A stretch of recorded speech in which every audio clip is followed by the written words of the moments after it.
Hello everyone, welcome to my YouTube channel.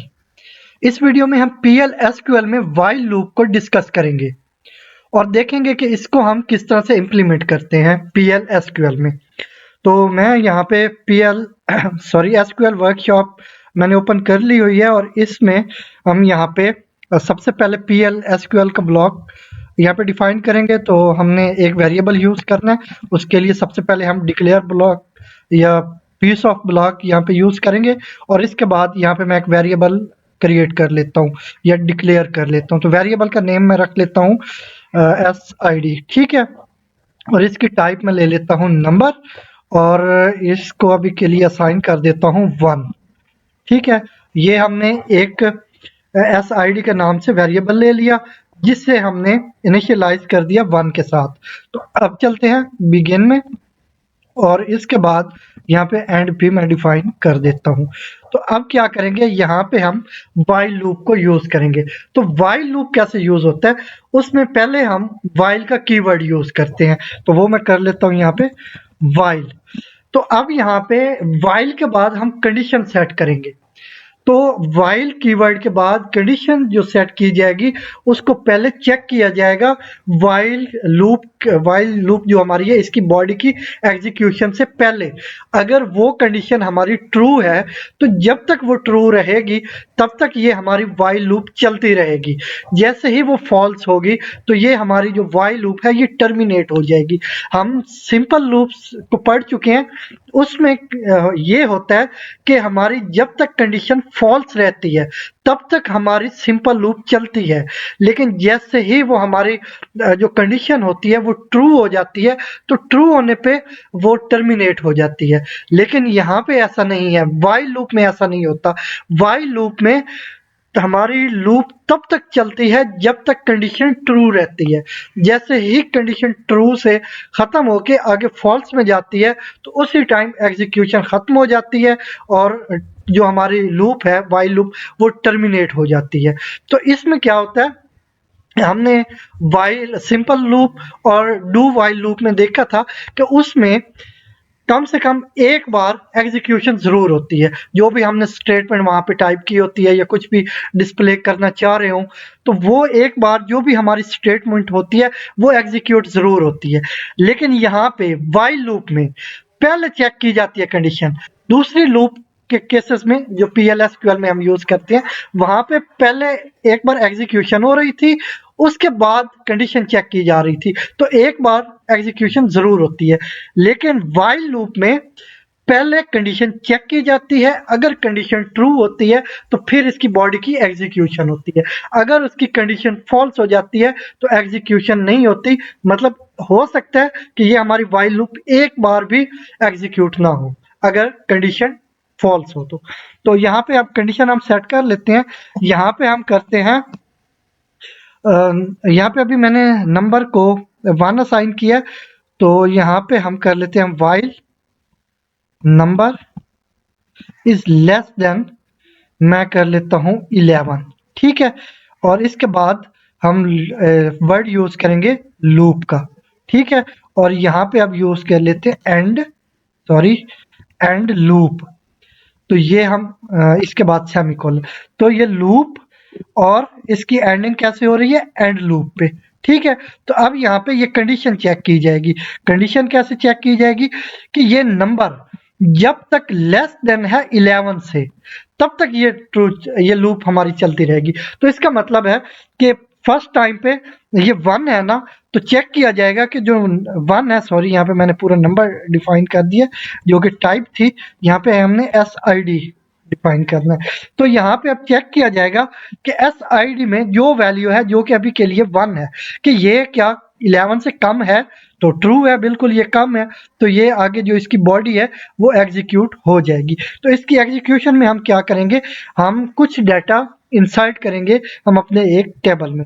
तो उसके लिए हम यूज करेंगे SQL को इंसर्ट इनटू। तो इसके बाद हम नेम यूज करेंगे जो हमारे कॉलम का है जिसमें हमने वैल्यूज इंसर्ट करनी है। तो इनटू पहले तो हम टेबल का नेम डिफाइन कर लेते हैं। स्टूडेंट हमारे टेबल का नेम है और इसमें कहाँ पे इंसर्ट करेंगे, आईडी के कॉलम है, ठीक है। इसमें हम इंसर्ट करेंगे और इसके बाद वैल्यूज कीवर्ड यूज करते हुए इसके बाद हमने जो वैल्यूज इंसर्ट करनी है वो डिफाइन करेंगे, या जिस वेरिएबल को हमने मतलब इनिशियलाइज किया और उसकी वैल्यूज हम यहाँ पे इंसर्ट करना चाहेंगे तो उसका नेम यहाँ पे डिफाइन करेंगे। तो वो है हमारा SID जिसमें हमारी वैल्यूज है। तो ये तो यहाँ पे फर्स्ट टाइम 1 इंसर्ट हो जाएगा। इसके बाद हम चाहते हैं कि इसको हम डिस्प्ले भी करवाएं, जो वैल्यू इंसर्ट होती जा रही है वो साथ में डिस्प्ले भी होती जाए। तो यहाँ पे हम स्टेटमेंट टाइप करेंगे dbms आउटपुट डॉट पुट और इसके बाद अंडरलाइन अंडरस्कोर लाइन, ठीक है। और इसके बाद यहाँ पे मैं कर देता हूँ, यहाँ पे स्ट्रिंग डिस्प्ले करेंगे इंसर्टेड वैल्यू, ठीक है। और इसके बाद यहाँ पे भी तो ये जो कॉमास के अंदर है ये एज इट इज ही डिस्प्ले होगा, ठीक है। और इसके बाद हम इसके साथ कॉन्कर्टिनेट कर देंगे किसको, SID को, ठीक है। और इसके बाद क्लोजिंग पैरेंथेसिस और सेमीकोलन। तो अब हमने क्या करना है, जब फर्स्ट टाइम इस में वैल्यू 1 है तो हमने इसको उस टाइम तक ले जाना है जब तक ये 10 तक नहीं पहुंच जाती। 10 तक ये ट्रू रहेगी, चलती रहेगी लूप। जब 11 पे जाएगी तब ये टर्मिनेट होगी। तो इसको अब हमने स्टेप बाय स्टेप इंक्रीमेंट करवाना है। तो वो कैसे करवाएंगे, वो हम करवाएंगे यहाँ पे क्या नेम है SID वेरिएबल का, और इसके बाद इसको असाइन क्या करेंगे SID +1 +1। तो ये अब क्या होगा, फर्स्ट टाइम इसमें वैल्यू 1 थी तो ये 1 इंसर्ट हो चुका है टेबल में और यहाँ पे डिस्प्ले भी हो जाएगी। फिर इसके साथ हमने 1 को ऐड किया तो अब 1 + 1 2 हो गया। तो अब ये SID को असाइन हो गया 2। अब इसके बाद फिर ये कंडीशन चेक की जाएगी तो SID में अब 2 आ चुका है, 2 भी कम है 11 से, तो फिर ये एग्जीक्यूट होगी इसकी बॉडी। फिर यहाँ पे ये 2 हो चुकी है, 2 + 1 3 होगी, फिर ये चेक होगी एंड सो ऑन। तो इसी तरह ये कंडीशन चेक होती रहेगी और इसमें वैल्यूज उस टाइम तक इंसर्ट होती रहेंगी जब तक वो लेस देन 11 है, मतलब 10 तक वैल्यूज इंसर्ट होंगी 1 से 10 तक। तो अब मैं इसको रन करता हूं तो यहाँ पे आउटपुट हम देखते हैं, ये हमारा आउटपुट है इंसर्टेड वैल्यू 1 वैल्यू 2 एंड 10 तक ये वैल्यू हमारी इंसर्ट हो चुकी हैं। इसका मतलब है ये जो हमारी वाइल लूप है ये बिल्कुल ठीक से काम कर रही है। तो अब चेक कर लेते हैं टेबल में जाके क्या सच में इसने वैल्यूज इंसर्ट की भी हैं, क्योंकि ये जो वैल्यूज यहाँ पे ये जो आउटपुट है ये तो इस स्टेटमेंट की एग्जीक्यूशन की वजह से है। ये जो हमने dbms underscore output dot put underscore line और इसके बाद जो वैल्यू इंसर्ट की थी ये तो आउटपुट इस स्टेटमेंट का है।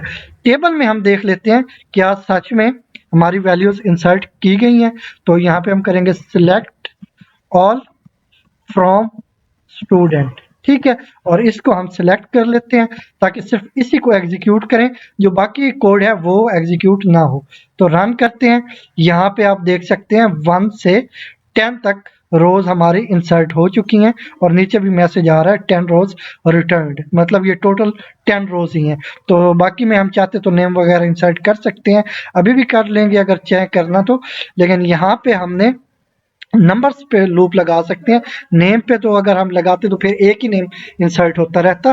तो यहाँ पे हमने यहाँ पे 1 से 10 तक जो कि हमारी यूनिक की हैं। अच्छा, अब ये हमारी यूनिक की हैं, इसको अगर हम एक बार फिर से रन करने की कोशिश करें, यही वैल्यू दोबारा से इंसर्ट करने की कोशिश करेंगे तो फिर हमें एरर डिस्प्ले होगा कि ये जो आपका यूनिक की है वो वायलेट हो रही है, ठीक है। तो उसको हम चेक कर लेते हैं। तो यहाँ पे फिर से मैं रन करता हूँ तो यहाँ पे आप देखें यहाँ पे यूनिक कॉन्स्ट्रेंट वायलेटेड, तो मतलब ये वायलेशन हो रही है यूनिक की। तो क्योंकि हमने जो आईडी थी उसको प्राइमरी की या यूनिक की डिफाइन किया हुआ है। तो ये थी हमारी आज की वीडियो जिसमें हमने देखा कि किस तरह से हम व्हाइल लूप को इम्प्लीमेंट करते हैं PL SQL में और इसका यूजेज क्या है इसको भी समझने की कोशिश की। आई होप ये वीडियो आपके लिए बहुत हेल्पफुल होगी।